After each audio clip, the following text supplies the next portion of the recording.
ವೀಕ್ಷಕರೇ, ಮೆಂತ್ಯ ಸೊಪ್ಪು ಆರೋಗ್ಯಕ್ಕೆ ಒಳ್ಳೆಯದು ಅಂತ ನಮ್ಮೆಲ್ಲರಿಗೂ ಗೊತ್ತಿದೆ. ಆದರೆ ಇದನ್ನು ಅದೇ ಸೊಪ್ಪಿನ ಪಲ್ಯ ಮಾಡಿ ತಿಂದು ಬೋರ್ ಆಗ್ತಿರುತ್ತೆ. ಬೇರೆ ಯಾವ್ಯಾವ ರೀತಿಯಲ್ಲಿ ಇದನ್ನು ನಾವು ತಿನ್ಬೋದು ಅಂತ ಯೋಚನೆ ಮಾಡ್ತಿರ್ತೀರ. ಹಾಗೆ ಇವತ್ತು ಈ ಮೆಂತ್ಯ ಸೊಪ್ಪಿಂದ ಒಂದು ರುಚಿಕರವಾದಂತಹ ಕಟ್ಲೆಟ್ ಮಾಡೋದು ಹೇಗೆ ಅಂತ ತೋರಿಸ್ಕೊಡ್ತೀವಿ. ಇವತ್ತಿದೆ ನಾವು ಮಾಡ್ತಾ ಇರೋದು ಮೇಥಿ ಮಟರ್ ಕಟ್ಲೆಟ್ ಅಂತ. ಸೊ ಇದಕ್ಕೆ ಬೇಕಾಗೋ ಸಾಮಗ್ರಿ ಮೆಂತ್ಯ ಸೊಪ್ಪನ್ನು ಚಿಕ್ಕದಾಗಿ ಹೆಚ್ಕೊಂಡಿರೋವಂಥದ್ದು, ಹಾಗೆಯೇ ಕ್ಯಾರೆಟನ್ನು ತುರಿದುಕೊಂಡಿಟ್ಕೊಂಡಿರೋದು, ಮಟರ್ 1 ಬೌಲ್ ಆಗುವಷ್ಟು, ತೆಂಗಿನಕಾಯಿಯ ತುರಿ, ಹಾಗೆ ಹಸಿಮೆಣಸು ಚಿಕ್ಕದಾಗಿ ಹೆಚ್ಚಿಟ್ಕೊಂಡಿರೋದು, ಮತ್ತು ಶುಂಠಿ, ಹಸಿ ಶುಂಠಿ ಚಿಕ್ಕದಾಗಿ ಹೆಚ್ಚಿಟ್ಕೊಂಡಿರೋದು. ಹಾಗೆ ಇದು ಕಡಲೆ ಹಿಟ್ಟು, ಅಕ್ಕಿ ಹಿಟ್ಟು ಮತ್ತು ಬಿಳಿ ಮೆಕ್ಕೆಜೋಳದ ಹಿಟ್ಟಿಗೆ ಕಾಳುಮೆಣಸು, ಅರಿಶಿಣ, ಸೈಂಧವ, ಲವಣವನ್ನು ಹಾಕಿ ಪೌಡರ್ ಮಾಡಿ ಇಟ್ಕೊಂಡಿರುವಂಥ ಕಟ್ಲೆಟ್ನ ಮಿಕ್ಸಿಂಗ್ ಪೌಡರ್ ಇದು. ಇದ್ರ ಜೊತೆಗೆ ನಮ್ಗೆ ಒಗ್ಗರಣೆಗೆ ಅರಿಶಿಣ ಮತ್ತು ಜೀರಿಗೆ ಬೇಕು.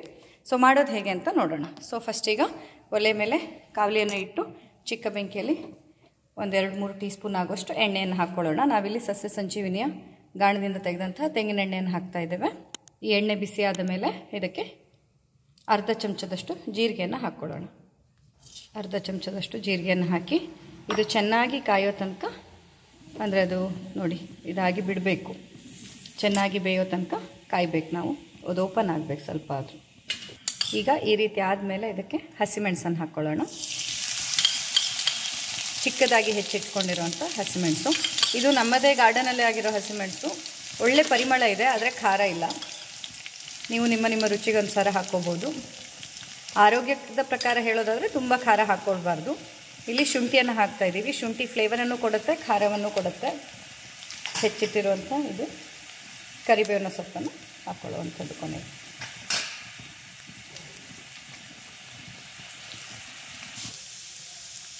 ಈಗ ಮಟರನ್ನು ಹಾಕ್ಕೊಳ್ಳೋಣ.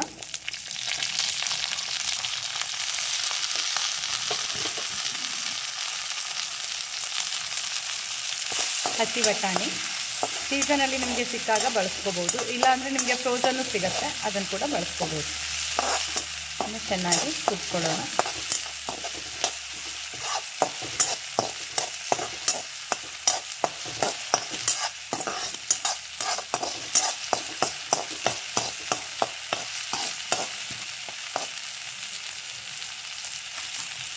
ಒಂದೆರಡು ನಿಮಿಷ ಹೀಗೆ ಬಿಡೋಣ.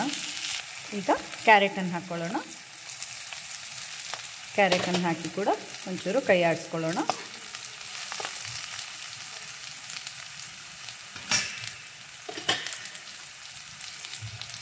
ಕಾಯಿ ತುರಿಯನ್ನು ಹಾಕೋಣ.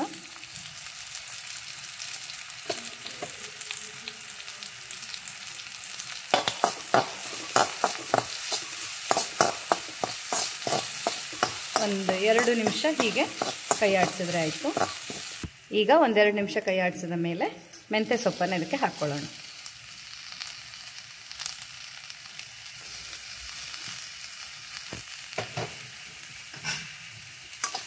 ಮೆಂತ್ಯ ಸೊಪ್ಪನ್ನು ಹಾಕಿ ಇನ್ನೊಂದು 2 ನಿಮಿಷ ಇದನ್ನ ಹದವಾದ ಬೆಂಕಿಯಲ್ಲಿ ಹುರಿದುಕೊಳ್ಳೋಣ.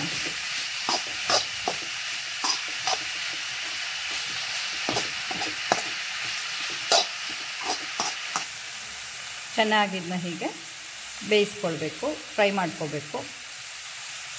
ಈಗ ಕೊನೆಯದಾಗಿ ಕಟ್ಲೆಟ್ ಪೌಡ್ರನ್ನ, ನಾವು ಮಾಡಿಟ್ಕೊಂಡಿದ್ದಂಥ ಕಟ್ಲೆಟ್ ಪೌಡ್ರನ್ನ ಹಾಕೋಣ. ಇದರಲ್ಲಿ ಸೈಂಧವ ಲವಣ ಇದೆ, ಕಾಳುಮೆಣಸು, ಅರಿಶಿಣ, ಕಡಲೆ ಹಿಟ್ಟು, ಬಿಳಿ ಮೆಕ್ಕೆಜೋಳದ ಹಿಟ್ಟು ಮತ್ತು ಅಕ್ಕಿ ಹಿಟ್ಟು. ಇದನ್ನು ಬೆಣ್ಣೆಯಲ್ಲಿ ಹುರಿದಿಟ್ಕೊಂಡಿರುವಂಥ ಪೌಡರ್ ಇದು. ಈ ಪೌಡರ್ನ ರೆಸಿಪಿ ಬೇಕಾದ್ರಲ್ಲಿ ಕಮೆಂಟ್ ಮಾಡಿ, ಮುಂದಿನ ವಿಡಿಯೋದಲ್ಲಿ ತೋರಿಸ್ತೀವಿ. ಸೊ ಇದನ್ನು ಹಾಕಿ ಇನ್ನೊಮ್ಮೆ ಫೈನಲಿ ಹುರಿದುಕೊಳ್ಳೋಣ. ಎಲ್ಲದನ್ನ ಚೆನ್ನಾಗಿ ಮಿಕ್ಸ್ ಮಾಡ್ಕೊಳ್ಳೋಣ. ಈ ಹಿಟ್ಟಿನಲ್ಲಿಯೇ ಉಪ್ಪಿರೋದ್ರಿಂದ ನಾವು ಮೊದಲು ಯಾವುದೇ ತರಕಾರಿಗಾಗಲಿ ಬೇರೆ ಯಾವುದಕ್ಕೆ ಆಗಲಿ ಉಪ್ಪನ್ನು ಹಾಕಿಲ್ಲ, ಬಿಕಾಸ್ ಈ ಹಿಟ್ಟಿನಲ್ಲಿಯೇ ಉಪ್ಪಿದೆ. ಕಂಪ್ಲೀಟ್ಲಿ ಮನೆಯಲ್ಲೇ ನೀವು ರುಚಿಯಾದಂತಹ ಆರೋಗ್ಯಕರವಾದಂತಹ ಆಹಾರವನ್ನು ಸಿದ್ಧಪಡಿಸ್ಕೊಳ್ಬೋದು. ಅದು ಕೂಡ ಯಾವುದೇ ಹೊರಗಡೆಯ ಮಸಾಲೆ ಪದಾರ್ಥ, ಟೇಸ್ಟಿಂಗ್ ಏಜೆಂಟ್ಸ್ಗಳು, ಕಲರು, ಫ್ಲೇವರ್ಸು ಏನನ್ನು ಹಾಕದೆ ಮನೆಯಲ್ಲೇ ನೀವು ಆರೋಗ್ಯಕರವಾದಂತಹ ರುಚಿಕರವಾದಂತಹ ಆಹಾರವನ್ನು ಮಾಡ್ಕೊಳ್ಬೋದು. ಇಷ್ಟಾದಮೇಲೆ ಗ್ಯಾಸನ್ನು ಆಫ್ ಮಾಡಿ ಇದು ಸ್ವಲ್ಪ ಆರಕ್ಕೆ ಬಿಡಬೇಕು.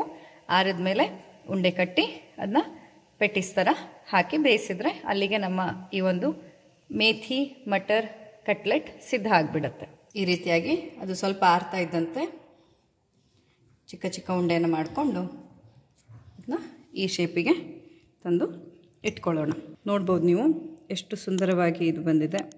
ಮೇಥಿ ಮಟರ್ ಕಟ್ಲೆಟ್. ಇದರಲ್ಲಿ ಕ್ಯಾರೆಟ್ ಇದೆ, ಜೀರಿಗೆ ಇದೆ, ಶುಂಠಿ, ಕರಿಬೇವಿನ ಸೊಪ್ಪು, ಮೆಣಸಿನ್ಕಾಯಿ ಎಲ್ಲ ಫ್ಲೇವರು. ಅದರ ಜೊತೆಯಲ್ಲಿ ಆ ಎಲ್ಲ ಹಿಟ್ಟುಗಳು, ಕಡಲೆ ಹಿಟ್ಟು, ಬಿಳಿ ಮೆಕ್ಕೆಜೋಳದ ಹಿಟ್ಟು ಮತ್ತು ಅಕ್ಕಿ ಹಿಟ್ಟು. ಓವರಾಲ್ ಆಗಿ ವಂಡರ್ಫುಲ್ ಕಾಂಬಿನೇಷನ್. ನೀವು ಇದನ್ನ ಹೀಗೆ ಕೂಡ ತಿನ್ಬೋದು, ತುಂಬ ಟೇಸ್ಟಿಯಾಗಿರುತ್ತೆ. ಕೊನೆಯದಾಗಿ ಇನ್ನು ಕಾವಲಿ ಮೇಲೆ ಹಾಕಿ ಡ್ರೈ ರೋಸ್ಟ್ ಮಾಡೋದೊಂದೇ ಬಾಕಿ ಇರೋದು. ಹೀಗೆ ಸಿದ್ಧವಾಗಿದ್ದನ್ನು ಕಾವಲಿ ಮೇಲೆ ಹಾಕೋಣ. ಒಂದೊಂದಾಗಿ ಕಾವಲಿ ಮೇಲೆ ಇಡಬಹುದು.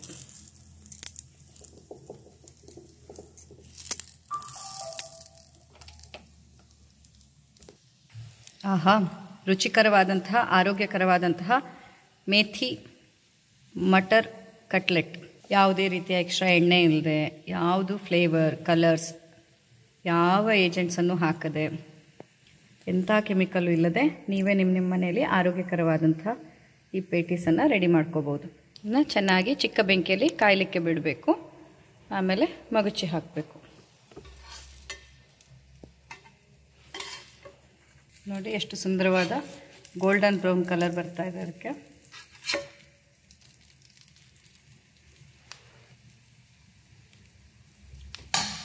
ಸೊ ಹೀಗೆ ಇಲ್ಲಿಗೆ ನಮ್ಮ ಮೇಥಿ ಮಟರ್ ಕಟ್ಲೆಟ್ ಸಿದ್ಧ ಆಯಿತು. ನೀವು ಕೂಡ ಇದನ್ನ ನಿಮ್ಮ ಮನೇಲಿ ಮಾಡಿ ನೋಡಿ.